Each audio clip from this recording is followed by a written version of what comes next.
3 bulan di Jawara Impresi ya. Kita mulai ya. Kok enggak? Nah, pertama kan saya magangnya di divisi content planner. Apa itu content planner? Nah, content planner itu orang yang bertanggung jawab atas perencanaan. Loh, hilang. Kok jadi Google? Bentar, Mi, ada kesalahan. Mana kanvanya? Wah, ini.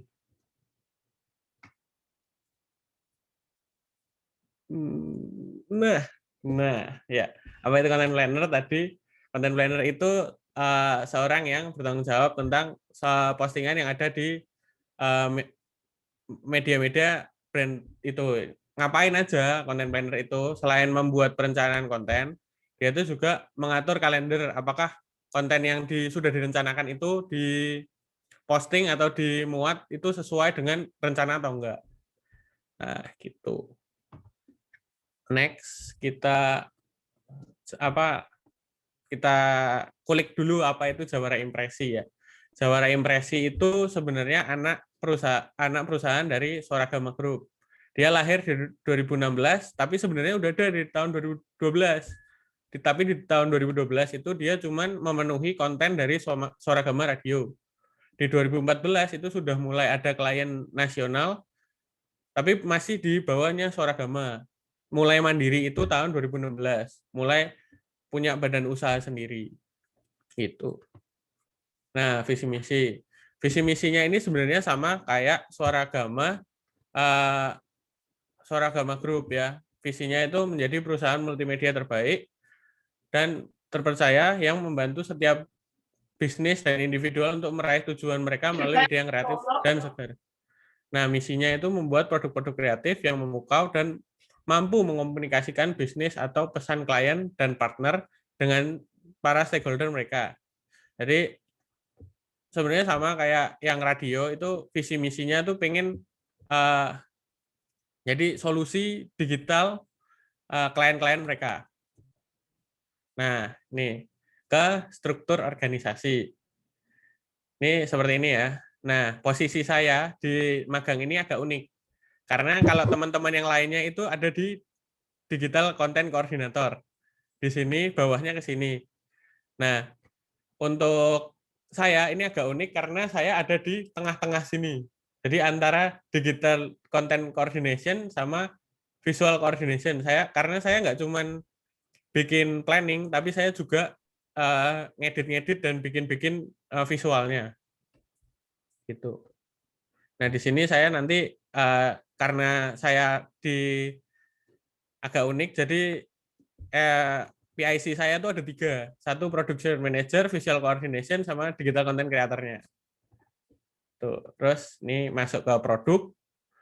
Produk saya sebenarnya yang utama tuh ada 2, marketing konten sama editing konten. Terus lalu ada tambahannya yaitu social media report. Nah, marketing konten. Marketing kontennya ada 2, regular post sama konten visual. Nah, regular post itu yang kita lihat kalau ada di Instagram. Ini saya ambil contohnya di Yoga Contact. Nah, setiap posan Yoga Contact itu lahir dari mana? Dari konten planning yang sudah direncanakan atau dibuat sebelumnya. Nah, kalau di Yoga Contact sendiri kemarin sekitar ada 20 konten yang sudah direncanakan. Itu dibagi 3 tahap. Karena Yoga Contact itu kan pameran. Ketiga tahap ke pre-pameran, pameran, dan pasca pameran.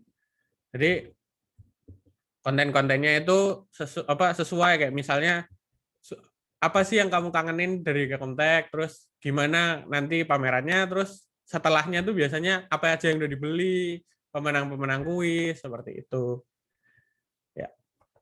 Lalu, nah ini ke konten visualnya. Kalau teman-teman yang ada di Jogja kemarin sempat lihat ada poster kayak gini di jalan-jalan. Nah, itu kebetulan saya yang buat. Terus ada juga beberapa poster kayak yang ada di Bandung OENA, Kebun Rizky, Yamanda, itu juga sempat saya buat.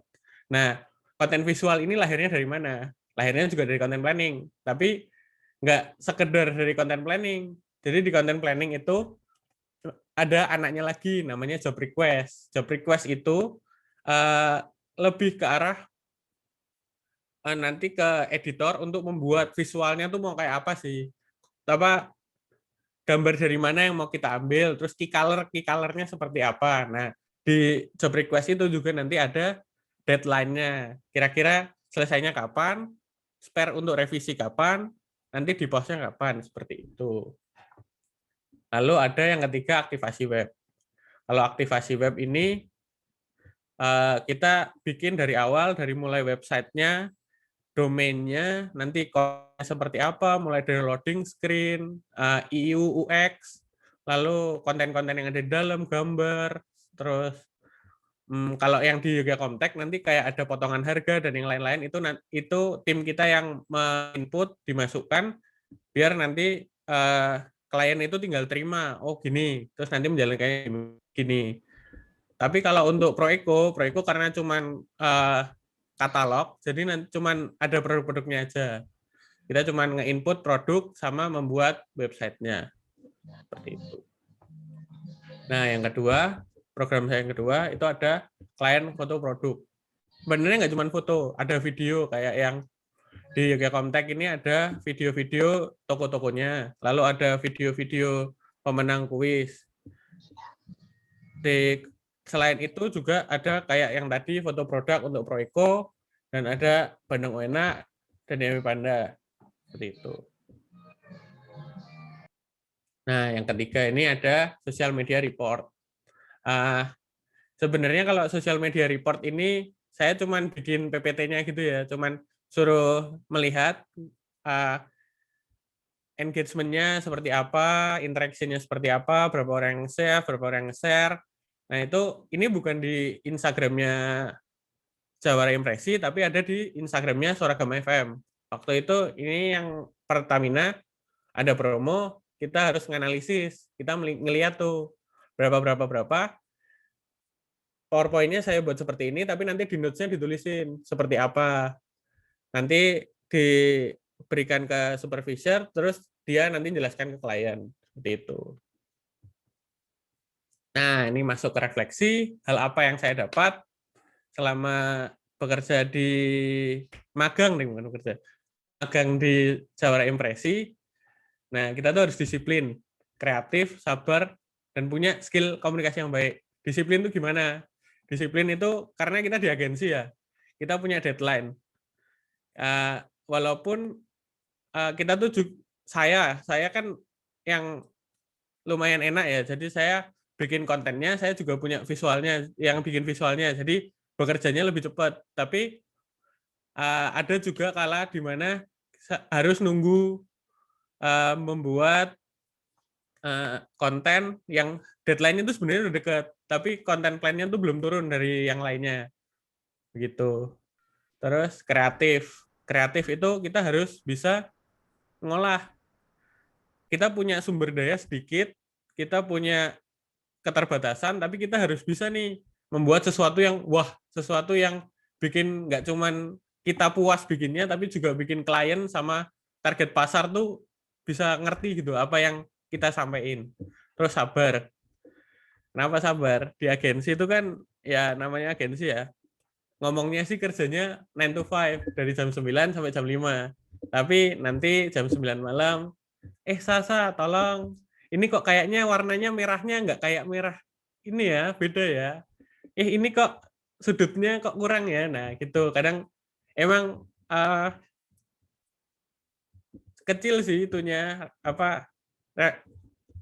perubahannya tuh kecil, cuman kadang-kadang tuh dikasih tahu jam 9 malam, jam 10 malam gitu. Terus yang terakhir skill komunikasi jelas. Kita harus bisa menyampaikan apa yang mau kita sampaikan tuh nyampe gitu ke orangnya biar nggak jadi miskomunikasi terus malah berantakan kemana-mana. Gitu. Terus terakhir ini ada di rekomendasi. Rekomendasi untuk Jawara Impresi itu menambah karyawan. Ya karena kemarin sempat waktu saya magang itu ada karyawan yang cuti hamil dan juga ada karyawan yang mengundurkan diri. Jadi ada sedikit kelabakan di beberapa bagian. Terus memperjelas struktur dan job desk. Karena tadi ada yang banyak keluar dan segala macam, jadi semuanya tuh berantakan. Kayak saya daftarnya itu content planner, tapi akhirnya saya di tengah-tengah tuh dilempar ke grafis karena saya karena di sana tuh kurang gitu. Terus untuk prodi Ilkom itu menambah KKL payung karena kemarin sempat ketar-ketir juga yang lihat beberapa teman gitu. Terus selanjutnya ada menambah ilmu praktek. Nah, ini lumayan sih. Kayak kita udah tahu teorinya nih, selama ngampus kita tuh udah dikasih tahu teorinya harusnya begini, tapi prakteknya nanti teori ini tuh agak nggak bisa dipakai gitu. Ya dasarnya bisa tapi nggak semuanya bisa dipakai. Akhirnya kita harus nurutin kayak gimana pasarnya dan gimana mau si kliennya. Jadi teorinya agak ya dipakai tapi dikit-dikit gitu. Nah, untuk mahasiswa ini sebelum memutuskan untuk magang di mana itu harus milih dengan cermat. Harus riset dan harus tahu kalau misalnya aku di sini, aku tuh harus punya apa, harus bisa apa. Nah, selain itu juga harus aktif, tapi tanggung jawab juga. Nggak, misal nggak punya kerjaan, terus minta kerjaan, tapi akhirnya nggak diselesaikan. Nah, itu kan jadi keteteran kemana-mana. Gitu. Nah, sekian dari saya. Mungkin nanti ada pertanyaan dari teman-teman. Terima kasih. Ya, nanti ya, sabar ya menunggu pertanyaan. Kamu sudah semangat mau menjawab. Oke, tepuk tangan ya. Sekarang Narda, silahkan itu di top share. Narsa. Ya, silahkan Narda.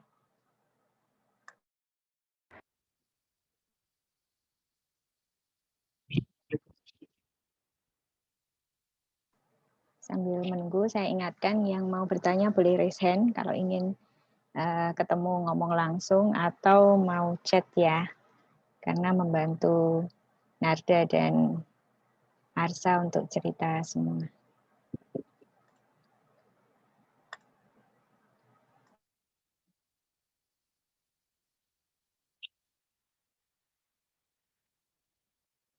Selamat siang.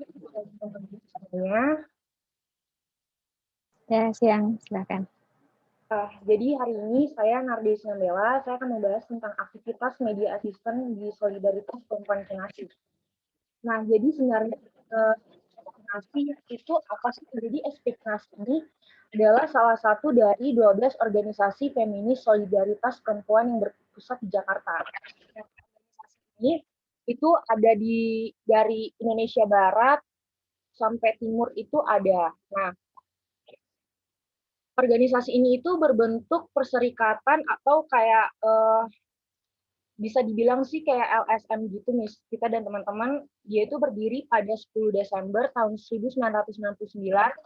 Nah, solidaritas perempuan ini itu berdasarkan pada hak asasi manusia dan hak asasi perempuan yang utuh dan bersifat universal. Untuk di Yogyakarta sendiri, itu dia ada lokasinya di Jalan Godean KM 6,5.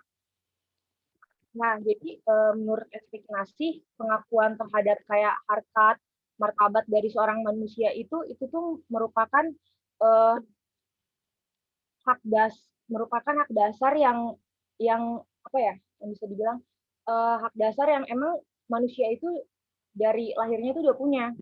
Nah, di sini juga ekspektasi itu yang kemarin saya magang ditemui itu banyak kayak apa perbedaan latar belakang sosial, budaya, ekonominya juga. Kemarin pas di solidaritas perempuan itu Miss Vita dan teman-teman saya banyak bertemu dengan orang-orang yang background-nya itu berbeda dengan saya, misalnya kayak orang-orang yang transpuan, transmen, terus kayak ateis gitu. Nah, struktur organisasinya itu sendiri kalau dari ekspektasi kan ada yang pusatnya di Jakarta. Nah, kalau di Jakarta itu tuh kemarin itu kita bilangnya itu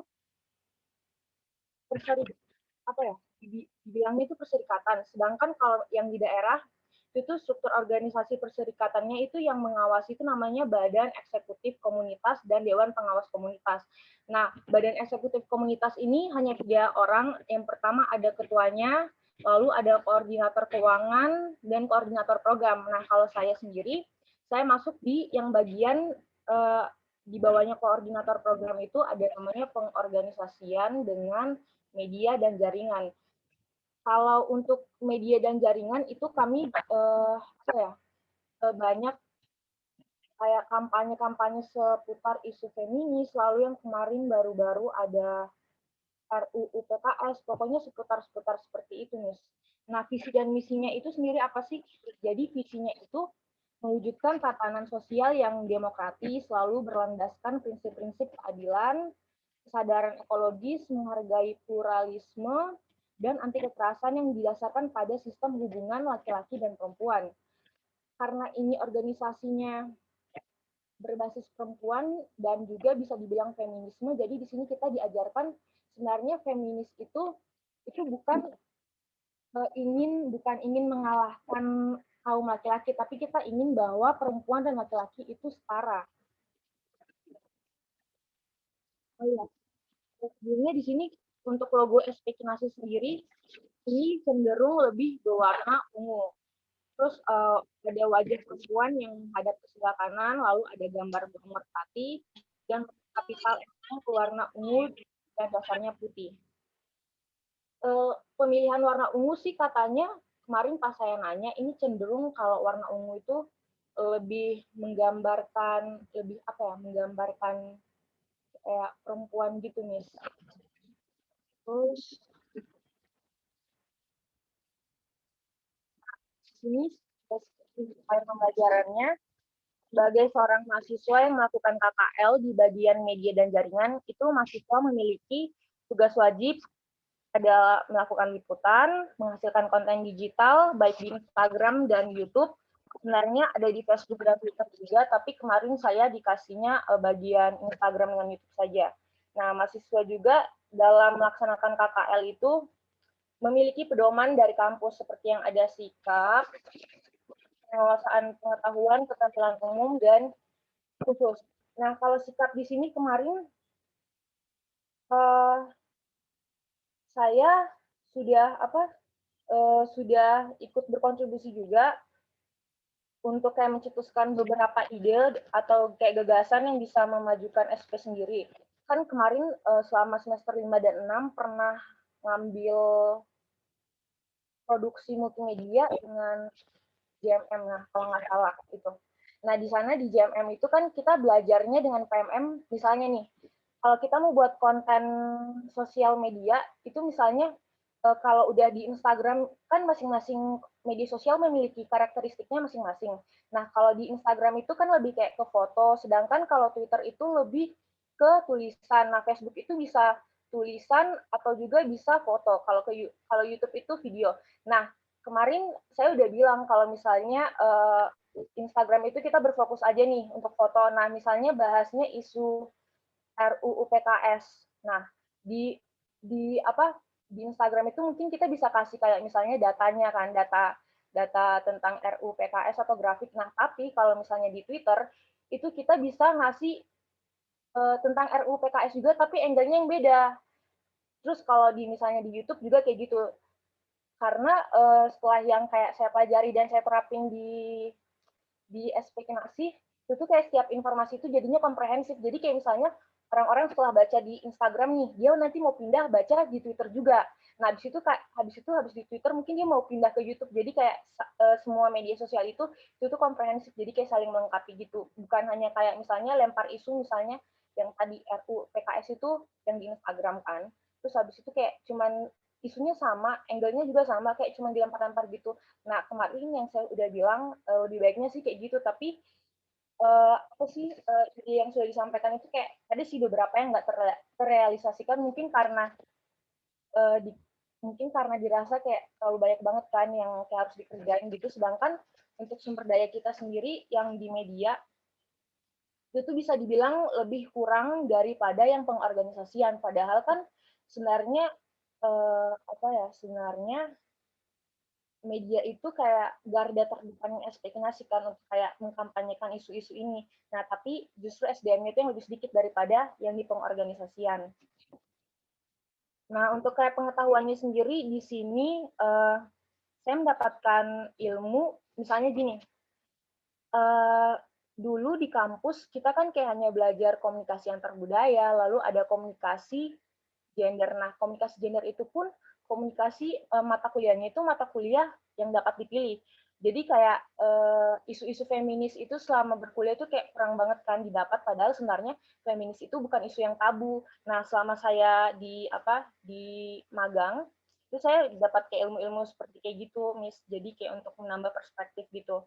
Nah, sedangkan untuk kayak keterampilan umumnya itu selama melakukan magang itu juga nggak lepas dari yang namanya liputan.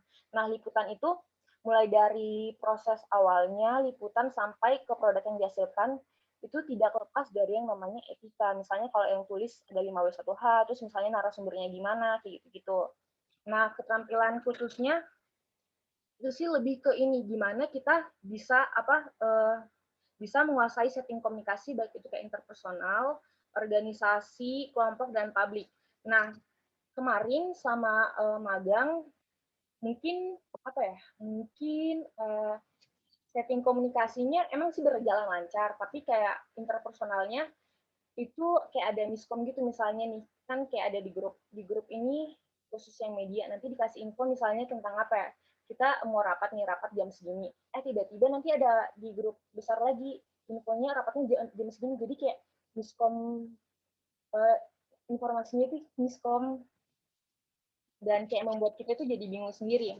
Nah, di sini untuk konten posternya, di sini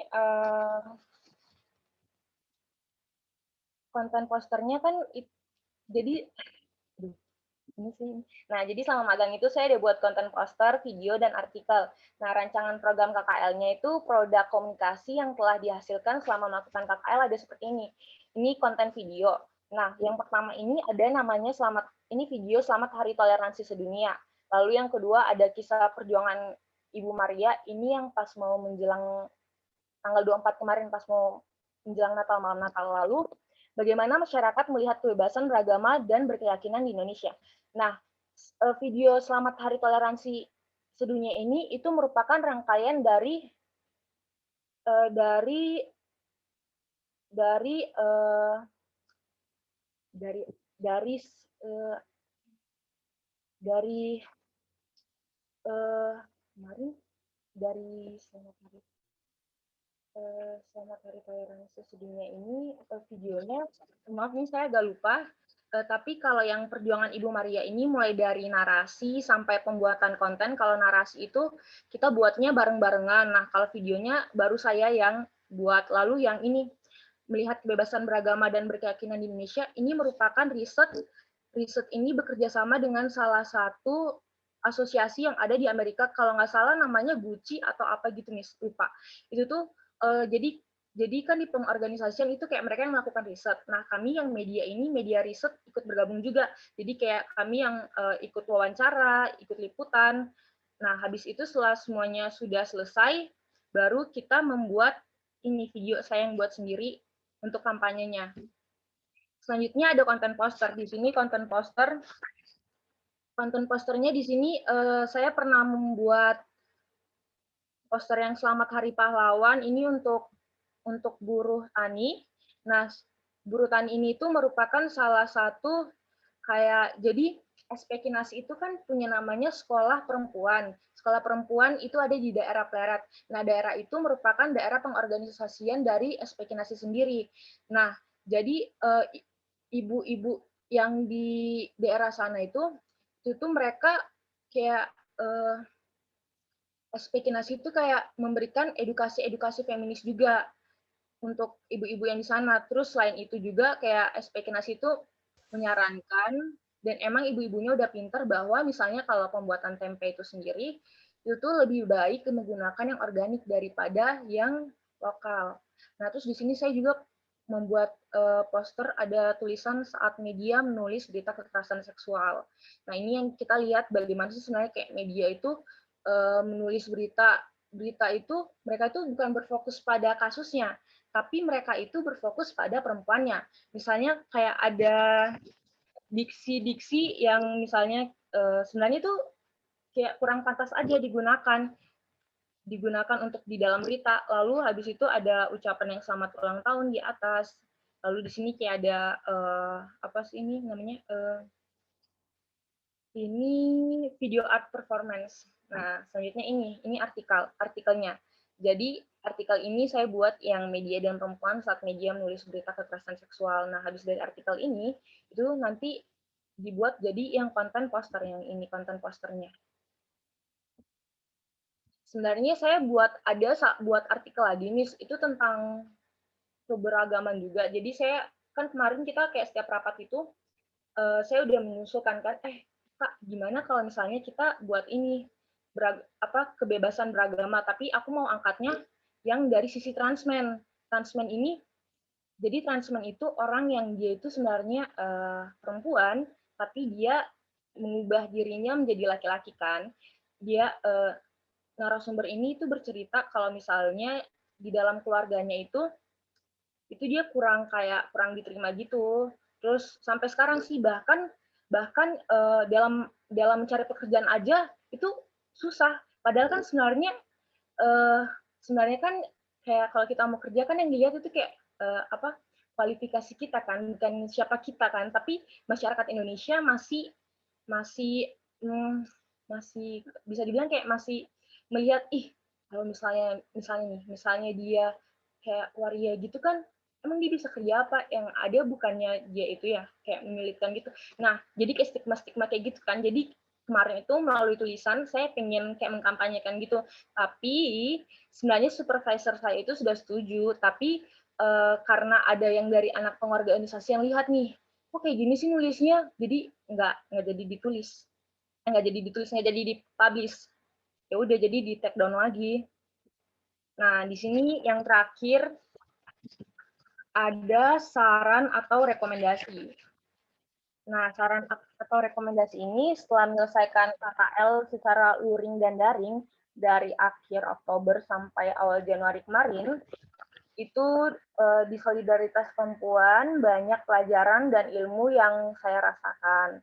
Nah, ilmunya itu yaitu ilmu yang feminis, kayak wawasan perspektif feminis gitu. Nah, terus habis itu untuk saya ingin memberikan saran untuk solidaritas perempuan vaksinasi sendiri, karena yang tadi saya bilang lebih banyak anggotanya di pengorganisasian daripada di divisi media. Itu tuh biasa media itu kayak keteteran juga, sama seperti yang kayak tadi Arsa bilang, butuh sumber daya manusia lebih banyak kan. Nah, di situ saya ingin menyarankan bahwa Solidaritas Perempuan bisa lebih banyak merekrut orang-orang untuk divisi media daripada pengorganisasian. Nah, mereka ini yang bisa kayak mampu memiliki kemampuan desain, lalu ada web creator, content creator untuk membantu vaksinasi sendiri dalam membuat konten di berbagai macam platformnya. Karena hal ini tuh bertujuan untuk memberikan inovasi dan kreativitas lagi mengikuti perkembangan zaman. Lalu selanjutnya ini konten yang dipublikasikan itu harus lebih cepat dan tepat. Kenapa saya bilang kayak gini? Soalnya biasanya di Vaksinasi itu sendiri di medianya, misalnya nih udah jam 9 malam atau jam 10 udah mau tidur nih, di chat nih di grup, siapa yang bisa buat konten ini dong. Nah, kayak baru dikabarin tiba-tiba gitu.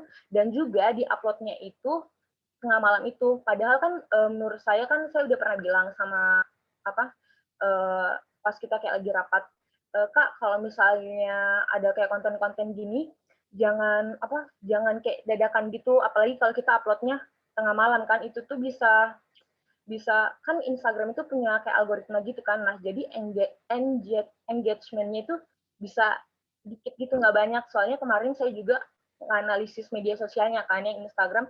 Nah, kalau misalnya kayak upload tengah malam itu justru engagement-nya itu rendah banget. Dan juga misalnya nih kalau kita ngupload posternya yang yang misalnya untuk live streaming nih, live streaming baru ngupload jam 10, padahal acaranya besok jam 8, ya yang nonton otomatis dikit dong. Nah, di situ kemarin kayak udah sempat bilang juga gitu.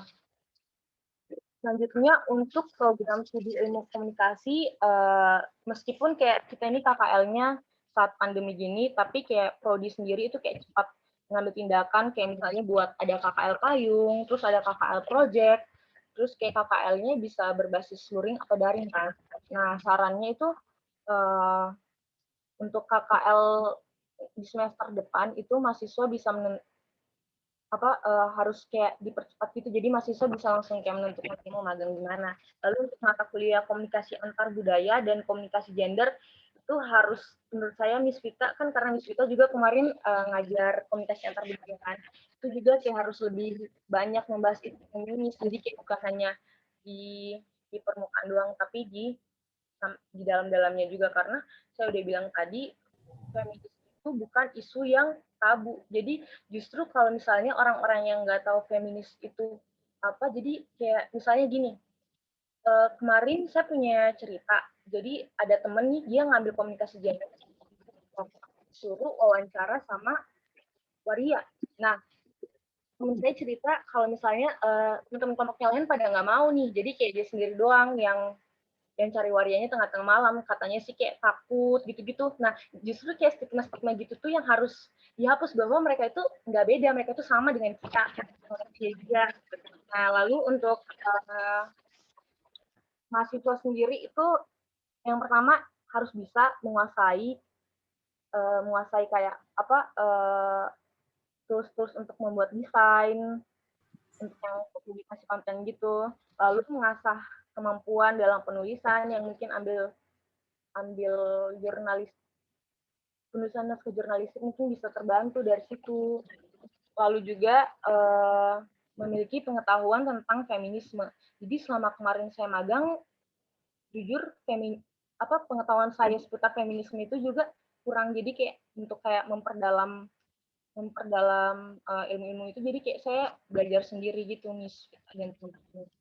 Nah, juga kita tuh harus aktif di kegiatan akar rumput. Nah, jadi kegiatan akar rumput itu seperti yang tadi saya udah bilang, kalau misalnya kita itu pas di SPK Nasi bukan gabung sih, tapi kayak lebih ngikut kayak ngikut sekolah perempuan, terus juga ngikut ngaji feminis. Cuma selama saya magang kemarin saya kurang aktif di sana. Nah, ini terima kasih. Ya, oke. Terima kasih Nada tangannya. Nah, sampai sekarang kok masih nggak ada yang nanya, gimana nih? Atau kalian saling punya pertanyaan, Arsa sama Nada ini kebetulan topiknya beda banget. Punya nggak pertanyaan Arsa untuk Nada? Nggak ada sih. Bisa yuk, yang lainnya tanya yuk. Ya, sambil menunggu ya. Yang lain tetap saya harapkan, karena pertanyaan saya ya hanya terbatas yang saya tahu.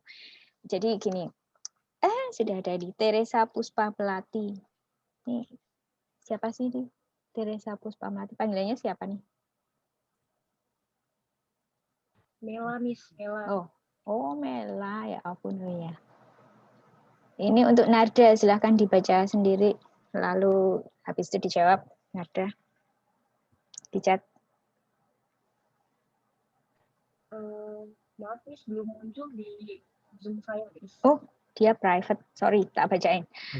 Bu, saya mau tanya untuk Narda tentang pendapat selama magang di SP Kinasih seperti apa.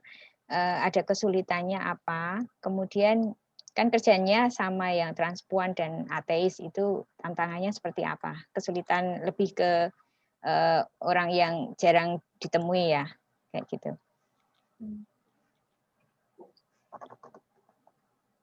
Sudah paham, Narda?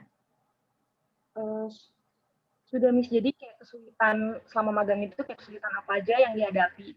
Terutama karena ketemu sama transpuan sama ateis. Iya.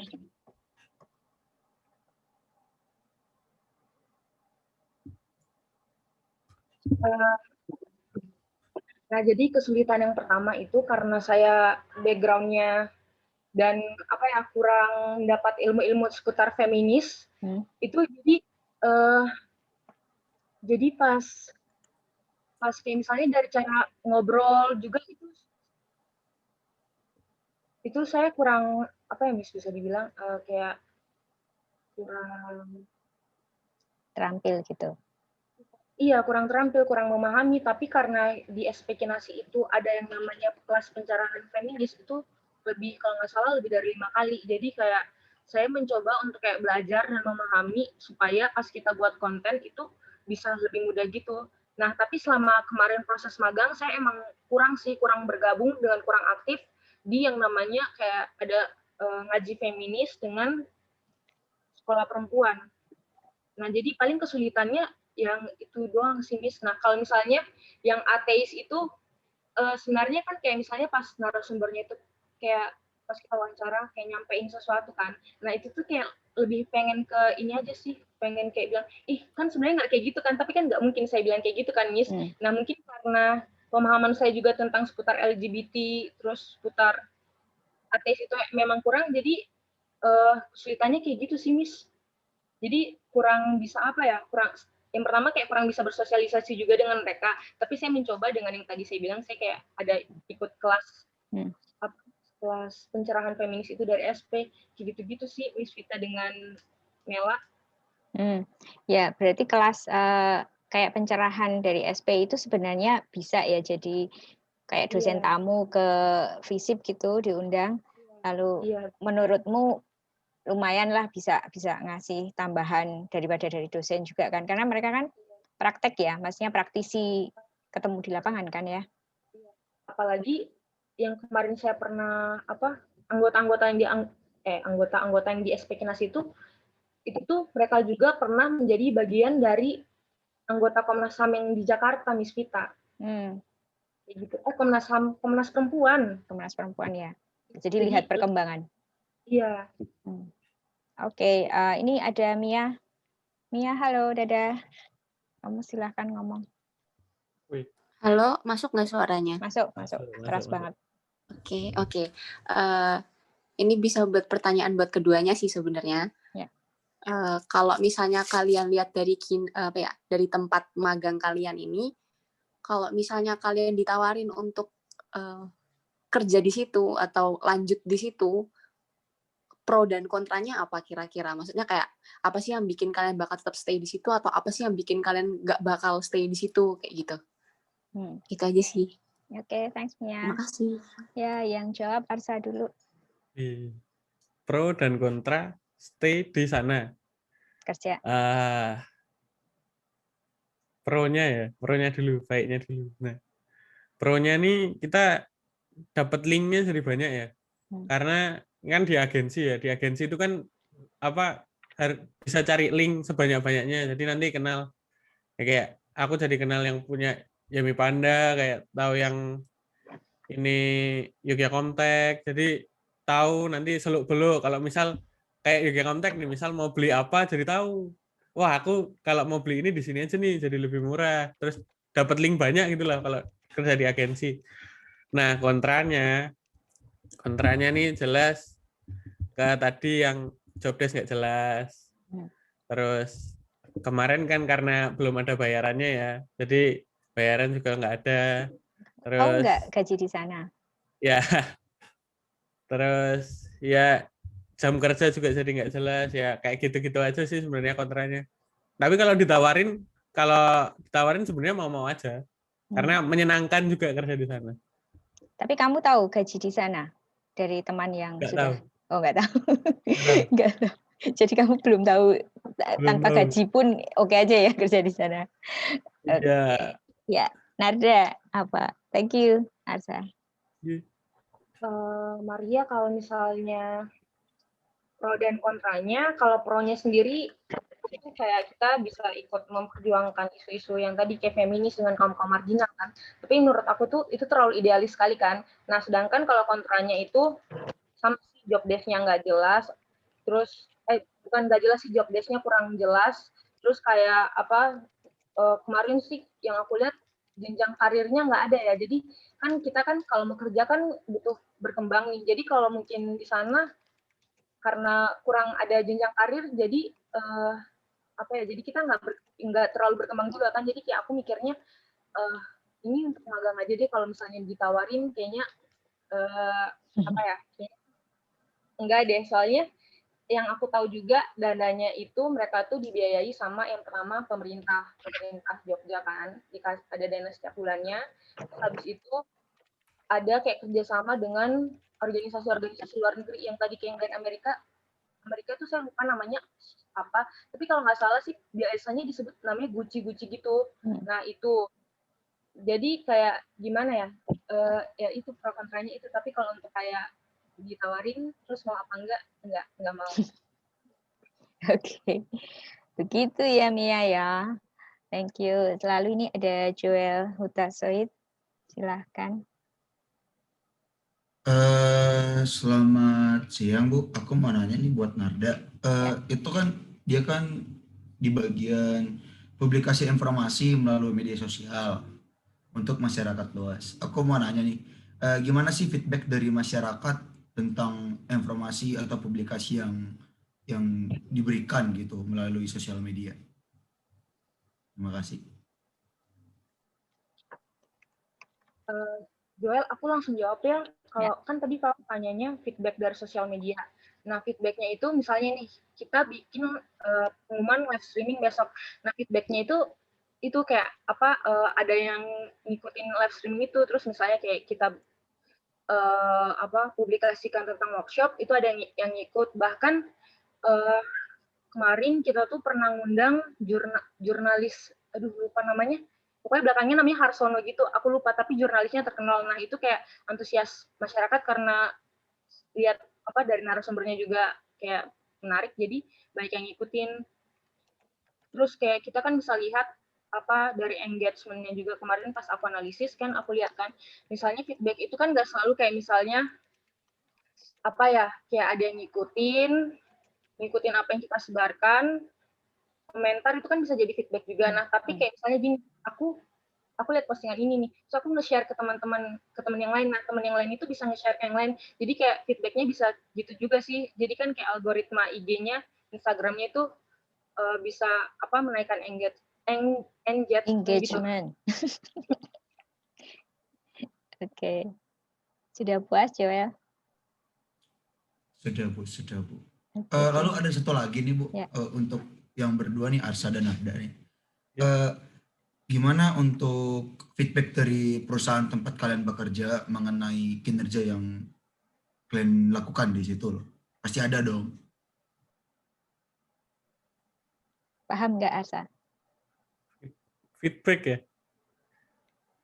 Apa ya feedbacknya? Iya benar. Tanggapan dari perusahaan. Kayak kalau kami kan magang pasti ada tanggapan tersendiri gitu dari perusahaan atau dari pembimbing tempat kita magang gitu. Tentang komentar kamu dikasih. Kalau komentar apa ya? Pernah dikasih. Kalau nilai nggak tahu. Kalau nilai kan langsung dikirim ke Miss Vita. Tapi kalau feedback apa ya? Misalnya kamu kerja gitu terus pernah, kamu tuh bagus banget atau jelek banget kayak gitu kerjanya atau apa? Dikomentarin. Kalau komentar gitu, soalnya di impresi nih kerjanya santai banget nih. Jadi kayak kadang-kadang kalau ngomentarin kerjaan tuh nggak kerasa tuh. Jadi santai gitu, misal kayak kurang gini, tapi ngomongnya santai, nggak kayak kamu kurang kayak gini, kamu harus kayak gini, enggak. Tapi kayak kamu bisa ini enggak? Oh ya udah nggak apa-apa, gini udah bagus kok, ya udah gitu-gitu aja Miss. Jadi nggak feedback yang kelihatan tuh kurang. Nah, mungkin saya bantu ini. Menurutmu apa yang membuat kamu jadi berubah gitu loh, maksudnya dari ketika kamu magang di sana lalu selama ini aku salah, harusnya seperti ini. Jadi mendapatkan sesuatu yang baru yang mengubah apapun lah, entah perilaku, personality atau cara kerja. Kalau itu ke ini sih ke disiplin tadi sih Miss. Biasanya kan kalau kuliah deadlineer ya. Ini nggak bisa Ngejar ya? tugas, nungguin deadline-nya jam 12 malam, ngerjainnya jam 9 gitu. Kalau sekarang kan agak susah ya kayak gitu ya kalau di agensi, karena harus nyetor ke klien dulu. Kayak gimana nanti misal tadinya mau hijau pupus tapi wah kayaknya hijau daun lebih enak deh gitu. Jadi harus lebih disiplin gitu, tahu waktu, ngerjainnya juga harus benar sesuai dengan apa yang di request itu. Jadi lebih ke perubahan disiplin tadi ya. Kamu bilang santai, tapi tetap ini ada disiplinnya ya. Iya, tetap Aku tuh tetap bingung. kalau santainya itu santai, cuman kalau deadline kan tetap harus disiplin, Miss. Jadi kayak kalau tanggal 7 harus jadi ya kalau bisa tanggal 6 tuh udah jadi gitu. Tulisannya tanggal 7 tapi kalau bisa tanggal 6 tuh udah jadi gitu. Tapi santai, misal tanggal 6 ini belum jadi, ya udah deadline-nya kan besok, santai aja lah gitu. Jadi di sana juga gitu. Ya, tapi kamu tetap tanggal 6 kan yang Tetap. penting. Awal-awal sih tanggal 7 ya tanggal 7, tapi lama-lama wah ini kalau kayak gini terus capek juga, harus sampai malam terus ngerjainnya. Direvisinya nanti diganggu sampai pagi. Nah, Jadi betul. Jadi mending ada dampaknya sebelumnya. ya. Jadi ketika kamu Ya. nggak disiplin atau kamu menunda, malah dampaknya dari mereka sendiri langsung ya. Ya. Narda ada yang mau disampaikan? Kalau feedback dari mereka sendiri, kan kebetulan kemarin kan semester 5 dengan 6 itu dapat JMM dengan PMM kan, Miss. Jadi kayak aku tuh bilang kalau misalnya konten di setiap sosial media itu harus beda karena kan karakteristiknya juga beda. Nah, jadi kayak mereka tuh kayak seneng gitu, oh ternyata gini ya dikasih tahu. Terus apalagi kayak misalnya kan aku kan yang sendiri yang butuh menghasilkan produk komunikasi kan, Miss. Jadi kayak aku misalnya kayak ada tugas, aku bilang, Kak, biarin aku aja selagi kayak aku bisa, ya aku ini sih, Miss, kayak ngambil terus kayak mereka senang. Tapi mungkin ya itu sih, untuk nilai kan aku nggak tahu, jadi komentar mereka yang sama Miss nggak tahu kan tulisnya apa. Nah itu tuh tapi pas di akhir-akhir mereka bilang kayak gini, kamu kan magang di sini, itu kan kayak organisasi apa, LS, semacam LSM yang kayak bergerak di bidang feminis kayak gitu-gitu kan, Miss. Nah itu tuh seharusnya kamu itu kayak aktif di akar rumput kayak gitu. Nah itu aku kan aktif di situ sih, Miss.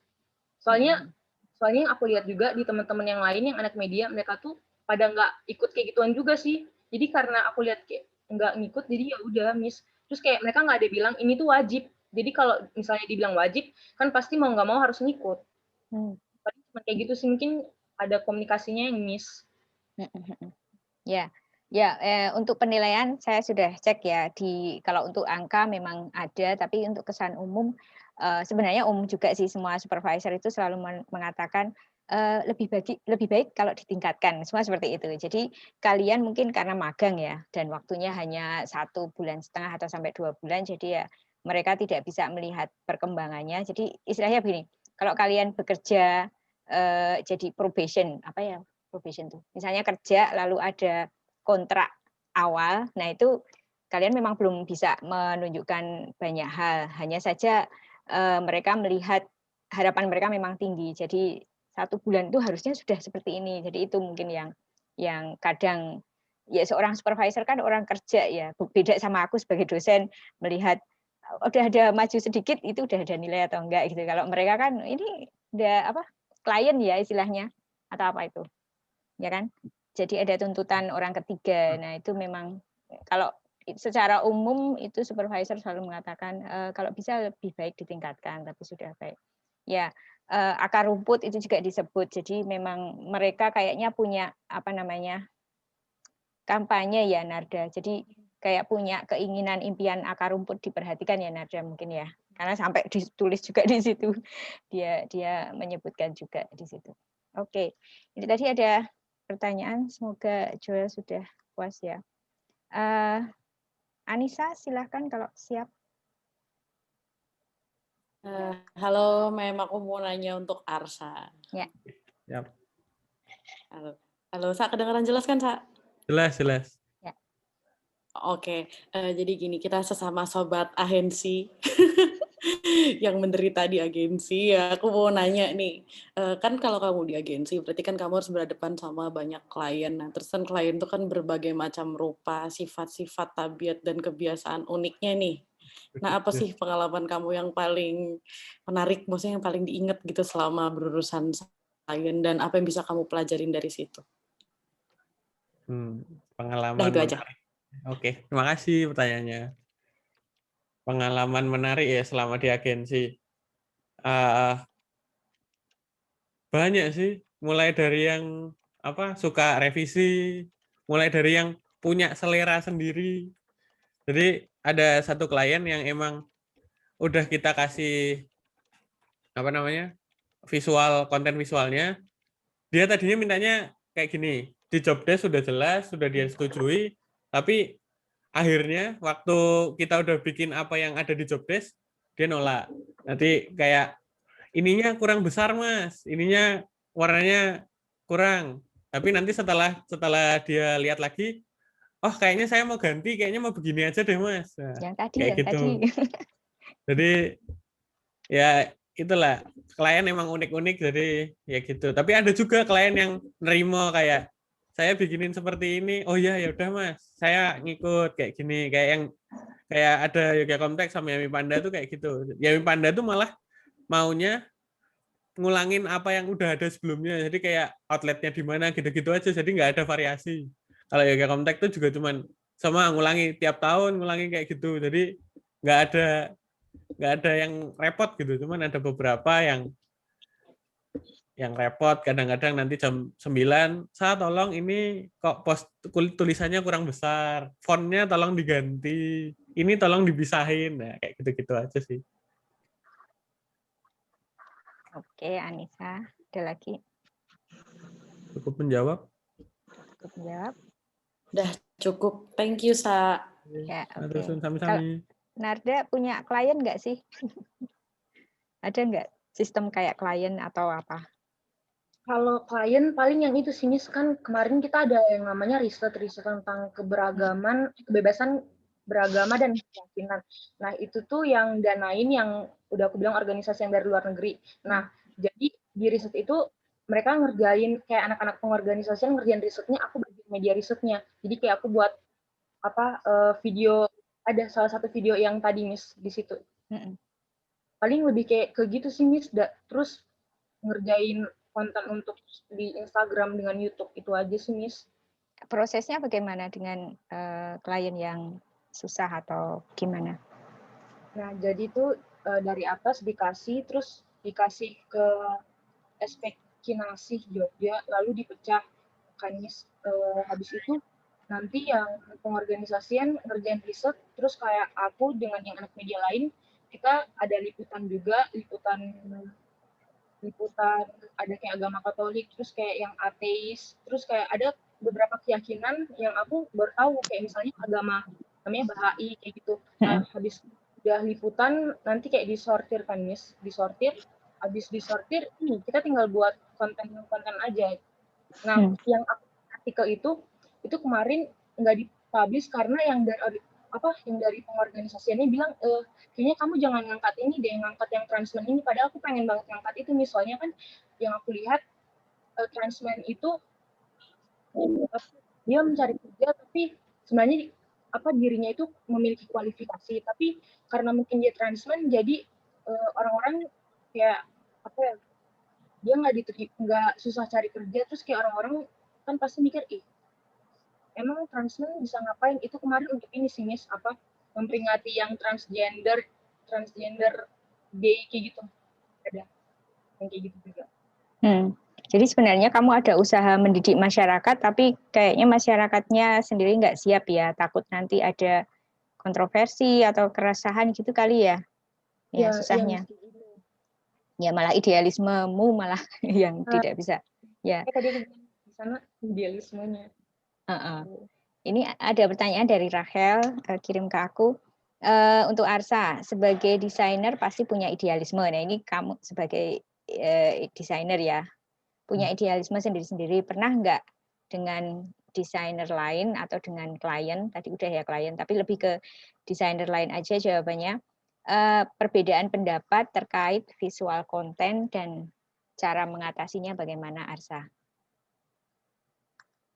Nah, perbedaan sama kalau ini ke ini ya, berarti ke supervisor yang desain. Ya. Kalau perbedaan ini sih referensi aja, biasanya referensinya beda. Kayak kalau Masnya tuh suka yang minimalis, yang biasa, tapi kliennya minta yang colorful gitu misalnya. Tak kasih colorful, tapi Masnya nggak suka. Jadi nanti Masnya tetap memaksakan minimalisnya ke konten yang udah ditentukan di job desk gitu. Terus Jadi akhirnya endingnya apa endingnya? Endingnya karena aku cuman magang ya ngikutin apa yang dimauin sama supervisornya. Karena harus manut nih. Nah, kalau kliennya gimana? Kliennya ya Protes nggak? kliennya nanti protesnya paling ke teman-teman yang ini, ke teman-teman yang content planner yang satunya yang langsung ketemu ke klien. Kamu tahu nggak mereka akhirnya dari klien ini aku cuma pengen tahu endingnya ya. Akhirnya kamu atau supervisor yang diinginkan oleh klien. Ya itu ini ya biasanya ada yang dimarah-marahin. Ini Rachel tanya karena dia satu magangan sama aku, Miss. Dia yang sering dimarah-marahin sama kliennya. Jadi emang ada satu klien yang emang agak rewel gitu. Jadi kadang karena aku nggak nanganin klien yang itu, aku cuman ke desain. Nah itu biasanya yang dimarah-marahin teman-teman yang itu, yang nanganin langsung, yang ikut meeting, yang ketemu langsung sama ibunya itu. Ya, ini berarti ada relasi kuasa ya, karena kamu kan magang, kamu nggak punya suara di sini. Tapi menurutmu bagaimana kalau akhirnya kamu bekerja secara profesional, memang jadi pegawai di situ, kemudian ada kejadian seperti itu, seharusnya bagaimana menurutmu? Mungkin dicari jalan tengahnya, Miss. Karena kalau emang aku udah kerja di situ kan, berarti aku juga punya suara gitu di situ. Mungkin bukan ngasih tahu kayak rembuk cari jalan tengah, karena permintaan dari kliennya itu kan udah begitu, kontennya emang sudah begitu, tapi kalau misalnya Masnya lebih idealis sama gambarnya dia kan, kita juga nggak maju gitu loh berusaha. Ya itu aku yang belum dapat jawaban, endingnya akhirnya kliennya minta sesuai permintaan dia yang colorful atau akhirnya nerima minimalisnya? Akhirnya sih nerima ya, Miss. Karena emang walaupun kayak kliennya juga yang rewel, tapi kalau udah sama Masnya yang ini, kebetulan sama Masnya ini tuh ada ini udah dibikinin pattern gitu, Miss. Jadi walaupun mintanya begini, tapi akhirnya ya udahlah gitu. Tapi nanti ada yang diubah, misal minta warna-warni terus akhirnya jadi minimalis, tapi minta gambar-gambar apa gitu. Gitu aja. Atau gambarnya lebih cerah gitu ya karena warna-warni. Berarti lebih ke mungkin yang Masnya itu dianggap lebih ahli ya, jadi percaya aja kan. Karena itu kan endingnya pasar juga toh, pakai keahlian itu. Oke, ada lagi nggak ya? Ada lagi silahkan kalau ada present. Kayaknya nggak ada. Kalau dari saya tentang peluang kerjanya seperti apa ya? Sebenarnya ada yang baru masuk. Jadi misalnya begini, kayak Nada memang nggak mau ya kerja di sana. Tapi menurut kalian itu misalnya dari lulusan kita itu kalau kerja di tempat seperti itu sebenarnya bisa nggak sih? Ini cuma idealisme linier ya, maksudnya lulusan SIKOM itu kerja di sana itu bisa nggak? Memang Narja tadi bilang nggak ada karir ya, tapi kalau kerja di situ yang cocok bisa nggak? Mau Narja dulu? Kalau menurut aku bisa sih, Miss. Soalnya kan ilmu-ilmu yang kita dapat kita bisa terapin di sana. Misalnya misalnya kayak di sosial medianya kan, Miss. Itu kayak yang udah aku dapat, aku bisa terapin di sana. Tapi cuma kalau mau dijadikan pekerjaan utama kayaknya kurang gimana gitu ya, Miss. Tapi ada kok yang di sana itu dia kayak udah kerja di KPI DIY, tapi yang di ekspektasinya itu dia kayak jadikan pekerjaan sampingan gitu yang di media. Iya, mungkin lebih kayak ke situ sih, Miss, bukan pekerjaan utama gitu. Ya jadi kayak tambahan untuk secara gaji mungkin juga nggak cukup, lalu secara karir nggak ada, sama aktivitasnya mungkin itu aja ya. Ya itu aja, Miss. Nggak berkembang. Oke. Kalau Arsa kayaknya gimana? Beda. Lah aku bisa banget. Lulusan Ilkom bisa banget. Apalagi yang strategis, yang udah dilatih di kampanye, di Komvis, di PKK, bisa banget masuk ke agensi. Dan sekarang gimana peluangnya?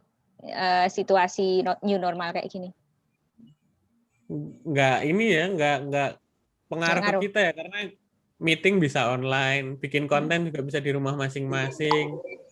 Jadi semuanya tuh bisa dilakukan secara daring, jadi aman-aman aja gitu. Dan namanya konten, iklan itu kan semua brand, bahkan nggak cuma brand, orang aja butuh gitu. Butuh di rebranding, butuh di apa. Jadi untuk masuk ke agensi lulusan Ilkom bisa banget sih. Tapi secara iklan bagaimana? Maksudku ya bagaimanapun beberapa perusahaan juga menurun ya. Apakah mereka masih punya dana untuk bikin iklan? Masih, aku nggak tahu sih, karena kamu masuk kan langsung pas new normal ya. Apakah sempat ada informasi, wah dulu kliennya jutaan, sekarang kok cuma puluhan, misalnya kayak itu. Ada penurunan nggak?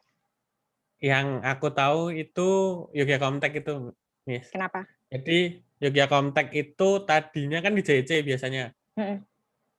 Pameran di JC. Terus tahun ini karena new normal, karena pandemi, budgetnya turun sampai tadinya ratusan, sampai sekarang tuh cuma puluhan. Makanya iklan dan segala macam tuh nggak terlalu maksimal. Kalau dilihat sebenarnya itu. Ya, terutama berubah ya dari cetak ke digital ya. Mungkin dulu ke koran atau baliho, sekarang ya udah lewat internet. Online. Ya, Tapi betul. kalau di Impresi kan emang kita fokusnya digital media, Instagram, Facebook, Twitter. Jadi yang offline itu sedikit emang. TikTok nggak dirambah sama mereka? Belum sih. Oh, soalnya kan sekarang itu malah sering TikTok tuh masuk ke Instagram yang iklan-iklan macam-macam itu. Jadi saya melihat perkembangannya TikTok kan dulu media hiburan, sekarang masuk ke situ bahkan politik. Jadi itu belum disadari ya sama Impresi ya. Belum dilihat. Oke, ya. Tadi ada satu untuk Arsa. Karena kan tadi kamu cerita tentang visi misi. Nah, di kata misi itu ada kata memukau. Kamu bisa mengaplikasikan memukau itu kayak apa sih? Paham nggak? Memukau tuh kalau yang diiniin sesuai sama kontennya juga tuh kayak yang eye catching tapi nggak norak gitu. Ada nggak yang kamu buat? Ini sih Miss yang itu paling balihonya ya Comtek.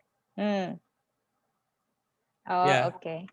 Ada ya di ini sebentar. Ada di lampiran ada. Ya, kita dilihat. Jadi sempat kamu dinilai memukaunya ada ya? Karena kan aku tuh nggak bisa menilai memukau itu apa sih, pakai apa gitu loh. Sebentar. Balihonya kenapa kok bisa memukau? Eye catching? Jadi warnanya, elemennya tuh mewakili tapi nggak yang kebanyakan banget gitu loh. Ini yang pameran komputer ini tulisannya? Iya. Oh, yang Upcom di bawah. Jadi pusatnya di tengah ya, center di situ ya? Oh, oke. Tapi ini kayaknya hampir sama temanya sama sebelumnya ya? Mereka bilang gitu kan? Iya.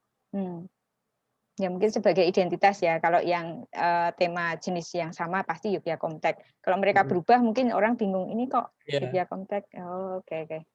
Paham. Oke, terima kasih banyak.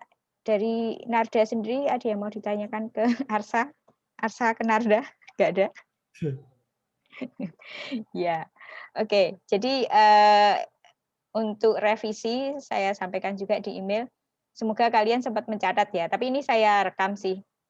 Nanti izin saya post ke IG Live ya. Terutama adik-adik kalian tuh belajar banyak dari situ. Apalagi ini yang semester 6 nih udah mau KKL tuh, wah seru banget. Nah mereka, jadi kalian revisi sesuai pertanyaan yang belum tertulis ya di laporan, lalu segera saja dikirim ke email saya supaya bisa saya beri nilai ke TU ya untuk itu. Oke, ada pertanyaan untuk yang lainnya kayak prosedur dan lain-lain? Nggak ada ya? Ada deadline-nya nggak? Deadline-nya kalau KKL biasanya Oh, kalau kalian ini sih secepatnya sebelum kuliah, karena nanti dikira harus ini lagi kan, Harus kayak key in gini. lagi. Ya, Narda sih sudah siap. Cuma saya tahan dulu, kan belum seminar Narda. Mungkin di seminar ada yang lain.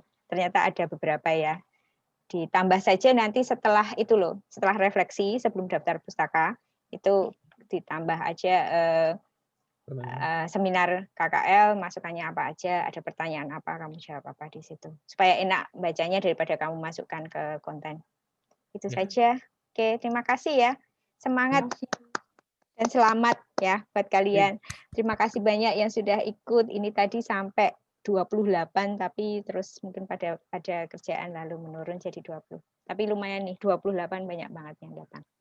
Oke, ini saya stop dulu recordingnya.